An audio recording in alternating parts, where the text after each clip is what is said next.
So today was the second official day of online med school, and it was an interesting day because we had a small group hosted online on Zoom, except it was a small group of about 200 people, which actually went surprisingly well. Our lecturer kind of got through most of the questions that we posted in the chats, and they had some kind of like polling questions where we could say like, yes or no, basically. Oh, I found the other corner.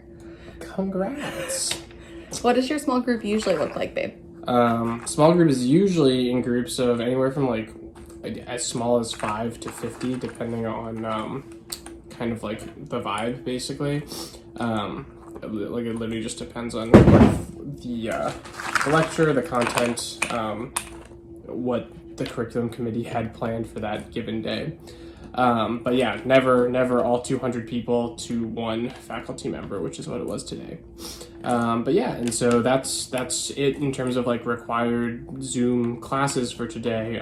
They have a bunch of pre-recorded lectures and stuff that I'm supposed to watch tonight, including like an anatomy dissection video for the pelvis and the perineum. What was your small group on? The small group was acute kidney injury today. So it's pretty cool stuff. How is small group different from lecture? Well, in lecture, it's pretty much an uninterrupted, like 50 minutes of material at a time. So it's more like a discussion for small group. And small group is a lot more, interactive. So you can ask questions. There are questions to be answered. You're not really so much focused on learning the material as you are on applying what you're supposed to have already learned. Obviously, depending on the level of preparation and responsibility, you may or may not be prepared. But you watched the lecture yesterday, right? But I did watch the lectures yesterday, so I was prepared like a true adult. What was your lecture on yesterday? It was all on the same thing, acute kidney injury. Okay. Yeah. So yesterday was just like understanding what we were talking about and like the different causes, and then today was more like kind of case-based. So like here's someone who comes in with these lab values, like walk me through the process of how you diagnose them, basically. What treatment options would work, what wouldn't work, stuff like that. So how have they changed your schedule for the rest of the week? So, well, everything is kind of in flux always. So I'm never really entirely sure what I'm doing on any given day, but they have been pretty good about communicating like what the mandatory like live things that we need to like zoom in for are. But there's usually only one of those a week normally, one of those a day, no more than 2 hours. So like tomorrow we don't technically have like anything mandatory that we have to zoom in, although there is going to be like a live like content review that we can zoom in, but it will also be like recorded so we can watch it anytime basically, which is nice. So yeah, it's just kind of everyone obviously is kind of trying to figure out how to make the system work for them. Faculty, students, administrators. It'll be really interesting to see how they try to administer our exams, because our next one is next Friday, I think. So we will see how they handle that.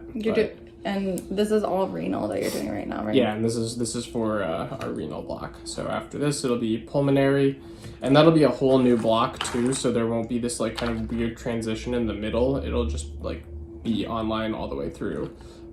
So we'll see if that either makes things better or worse, which honestly could go either way. So we'll see. All right. We'll also see if we ever finish this puzzle. I have faith in us.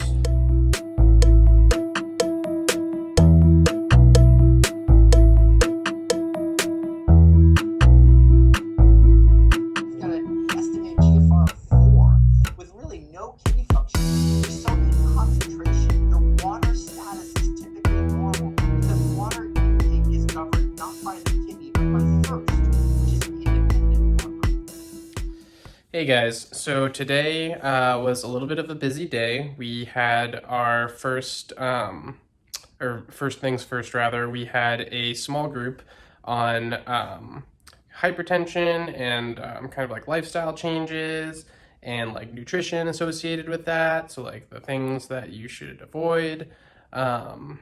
and basically like how all that relates to like renal function, like how you need to like make some lifestyle modifications to kind of mitigate the hypertension if you are at risk for kidney disease.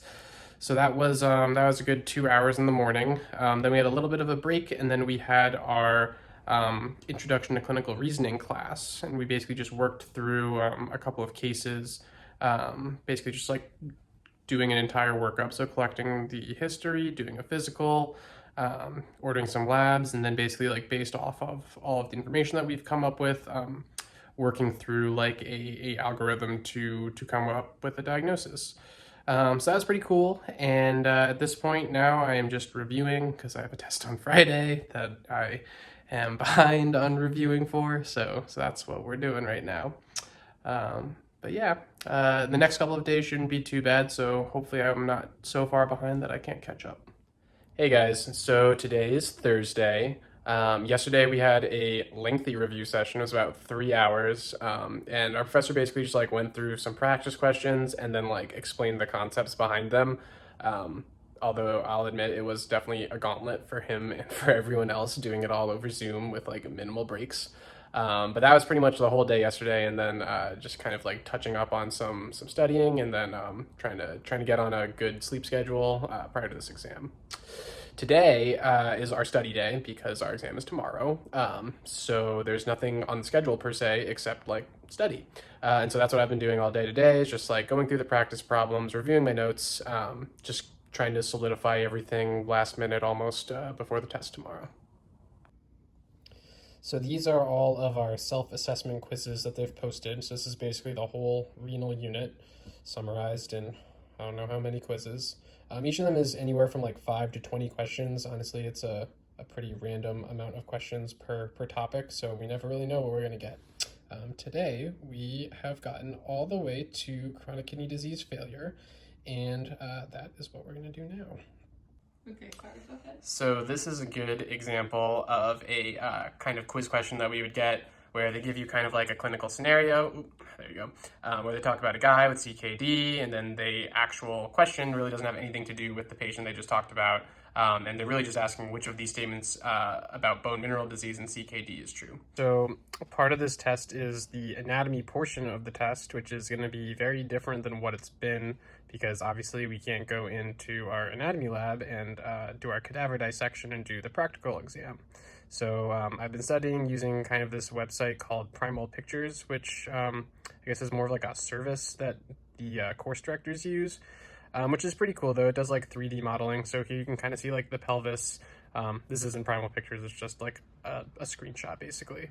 They also have these cool dissection slides, which are like supposed to look like what your cadaver would look like if you had dissected it.